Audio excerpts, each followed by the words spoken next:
So with Hollywood loving the idea of unnecessary sequels like 6 Saw films, a handful of scary movies, and an American Pie sequel with a trumpet in someone's butt, personally I'm more of a rusty trombone guy, but this week another sequel is hitting the theaters, and that is of Brahms The Boy 2. Catchy name, right? Well, before we get into that film, we're jumping back to 2016 to explain the craziness of what started this, I guess, franchise with The Boy. Hello everyone, Jared here, and the highly anticipated Brahms The Boy 2 is finally hitting theaters. No, no one's excited? Okay, yeah. Anyways, though, we're going back to the first film, the 2016 film that started this so-called franchise, ominously called The Boy. And, you know, from the trailers and everything, it shows us that there's this supernatural energy or being in this movie, right? Probably not. But today we are going to be diving into this movie and explain it all for you guys if you haven't seen this film or if you're very much gearing up for Brahms The Boy 2. So sit back, relax, and follow the rules because you know damn well I don't like crusts on my PB&J. You will be good to him, won't you? So I'm assuming if you're watching this video, you watched The Boy, or rather, you don't want to waste an hour and a half to catch up for Brahms The Boy 2. Don't worry, we got you covered. So The Boy opens with Greta traveling over to the United Kingdom, oi there, governor, to take on the role of nanny for the Heelshires. What an awesome gig for Greta, leaving the state of Montana, escaping her past, and getting a lovely job watching over, Jesus Christ, it's a doll? Hold on a sec, she's going to be a nanny for a doll? I did not sign up for this. Well, that's right, Greta discovers the Heelshire's child died in a tragic house fire at the age of 8, and instead of the parents having another child, getting some sort of hobby, or dabbling in swinging with other couples, they decided to replace their dead child with a porcelain doll. Greta is then given a list of specific tasks she must follow, otherwise poor Brahms will be a grumpy little bear, like playing the music really loud, saving all of the leftover food in the freezer, cleaning out the traps because Brahm doesn't like rodents in the walls, but he's a doll! Greta then meets Malcolm, the grocery man, because these rich people have someone for everything. Brahm's parents then go on a lovely holiday away. It has been so long for them to ever leave the house. They just need a nice vacation by the sea. Oh, wow, never mind. They killed themselves via rocks in your pockets. They really took their lives for granite. Oh, come on, that was a great rock pun. I guess there actually is an evil spirit in this Brahms doll. While all of this is happening, Greta is slacking on her to-do list, has a bit too much wine, starts to hear and see creepy things in the house, misplaces her lovely dress she was supposed to wear while going out with Malcolm. Oh, and has one of the stickiest, yes, stickiest towels ever in cinematic history. I mean, look at this thing. It's still on. She doesn't even need to readjust or anything. Wow! Okay, now that we're all caught up, it's time to get into the later portions of this film, from all of those unexplainable things that have been showing up throughout the film, all the way to that stalker boyfriend that traveled halfway across the country to play pool.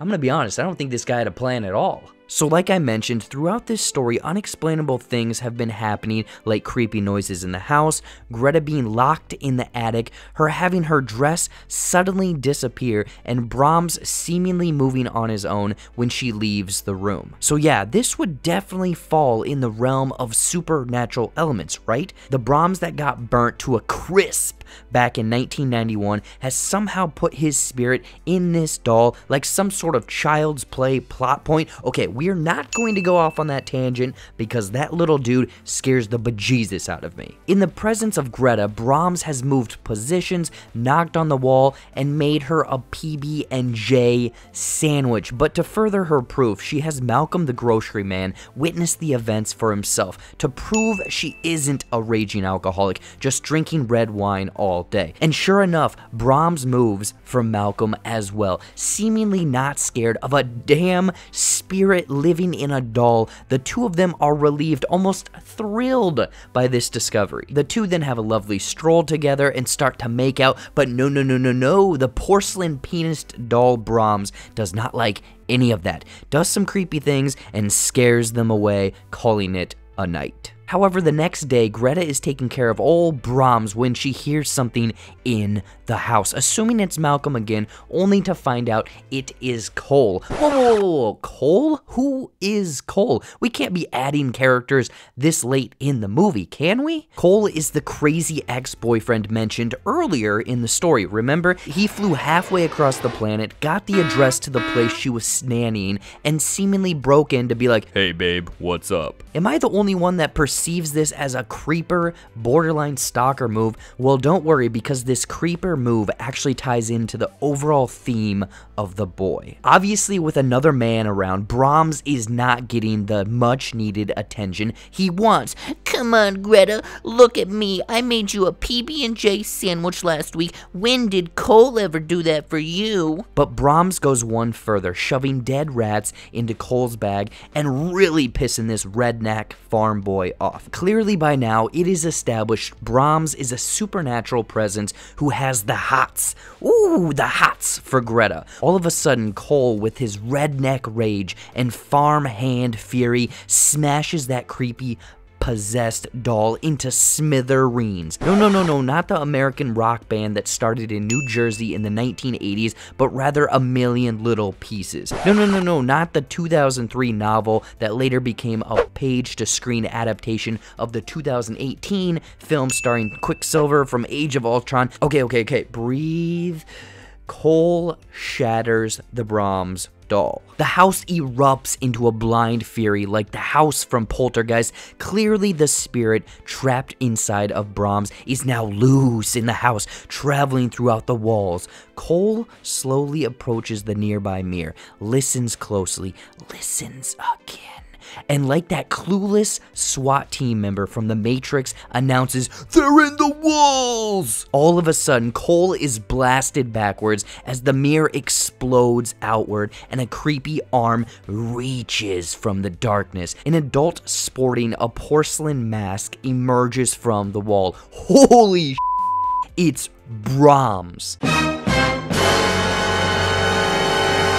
He evolved into a second form from child to an adult. My apologies, we just got word in that no, Brahms did not evolve. He was rather living in the walls the whole time. All of the creepy noises, the food, the missing shoes and dress, the fear of rodents in the wall, there was never any supernatural presence. The creepy Brahms had been living in the walls the whole time. Man, think about it. But how? Who? What? Why? Why is this malnourished stranger stronger than this redneck fury? Well, as a teenage boy growing into an adult, Brahms probably had loads of sexual urges, loads, and worked through them himself. Okay, I'm going to cut the This dude is stacked like Popeye because he was beating his meat for years. I mean, it had to be explained. But for everything else, think back to the story of his childhood. The local girl and friend of Brahms that mysteriously disappeared, but before Brahms could be confronted or questioned, he was quote-unquote lost in a house fire. He actually killed the young girl because he was a natural born killer, and the parents didn't know how to have their poor little Brahm stay safe, so they started the fire to use as a cover up for his death. But no, that little boy never died. Instead, he has been living in the walls, killing nanny after nanny, trying to seduce them with his smooth porcelain face and horrifying child voice. As for the parents, they are more than likely to blame. I mean, be better, old people. The movie then concludes with Greta using the same list of rules to trick Brahms, stabs him, and escapes. However, the final scenes show us that the creepy wall boy is still alive, gluing the toy doll back together once again, proving to us all he will be back once more. So what does this all mean? What is the deeper meaning of the boy? Well, the moral of the story isn't of a creepy wall kid and delusional parents, but rather a cautionary tale to all of the viewers out there. Be careful who you interact with and eventually get romantically involved with. Nowadays, people seemingly think they know one another through all of the social medias and dating apps like Tinder, Bumble, even Grindr, which is not, and I repeat, which is not an artisan cheese locator app. My mom learned that the hard way. Emphasis on hard. The boy shows us the bad luck Greta has had over and over again via dating from Cole to Brahms. Instead, focus on you. What makes you special? Whether it's the joys of cooking, thorough knowledge of woodpeckers, or sitting in a basement making YouTube videos. You do you. So that is it. A creepy psychopath lived in the walls for 20 years while his parents took care of a doll, and I thought my parents were weird. What did you guys think of this ending? Did you really like that kind of twist ending of him popping out of the wall and him being an actual adult the whole time? Or did you kind of lean towards that metaphor of, you know, being careful of who you talk to online and go on dates with? I want to know in the comments down below. Anyways though, as always, thank you so much for watching. Watch some more videos up there or right over there. You know, brand new stuff here on the JBuck channel all the time. Brahms the 2 review coming up, and then Brahms 2, or Brahms the Boy 2, ending explained poorly as well. I love doing these videos. I love doing them for you guys. If you liked this video, you thought it was informative, cheeky, fun, what the heck, you're very confused, like this channel, follow all my social media down below. Subscribe, like, share, all of that jazz. Thank you so much. New stuff all the time. Until next time, we'll see you later.